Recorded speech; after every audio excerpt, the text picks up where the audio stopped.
প্রিয় দেশবাসী, আল্লাহ যাকে সম্মান দেন তার সম্মান কি কেউ কেড়ে নিতে পারে? মনে আছে এক সময় সাবেক প্রধানমন্ত্রী খালেদা জিয়াকে ফ্যাসিস্ট আওয়ামী সরকারের প্রধান শেখ হাসিনার নির্দেশে এই আমাদের এই সেনাবাহিনী, বর্তমান যে সেনাবাহিনী, এই সেনাবাহিনীরই একটা অংশ, এই সেনাবাহিনী তাকে সেনানিবাসের বাড়ি থেকে উচ্ছেদ করে এক কাপড়ে বের করে দেয় এবং সরকার নানাভাবে তাকে হয়রানি করে মিথ্যা মামলায় সাজা দিয়ে একটি পরিত্যক্ত জেলখানা, যেটা নাজিমউদ্দিন রোডে অবস্থিত, সেখানে বন্দী করে রাখে।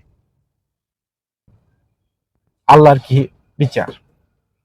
সেই খালেদা জিয়াকে গত পরশু সশস্ত্র বাহিনী দিবস উপলক্ষে সেনাকুঞ্জ অনুষ্ঠানে সশস্ত্র বাহিনী ওনাকে যে সম্মান শ্রদ্ধা দেখালো, তাতে আমরা অত্যন্ত খুশি এবং অভিভূত। যেই সেনাবাহিনী তাকে বের করে দিয়েছিল, সেই সেনাবাহিনী, সেই সশস্ত্র বাহিনী তাকে সর্বোচ্চ সম্মান, সর্বোচ্চ শ্রদ্ধা দিয়ে গ্রহণ করেছে।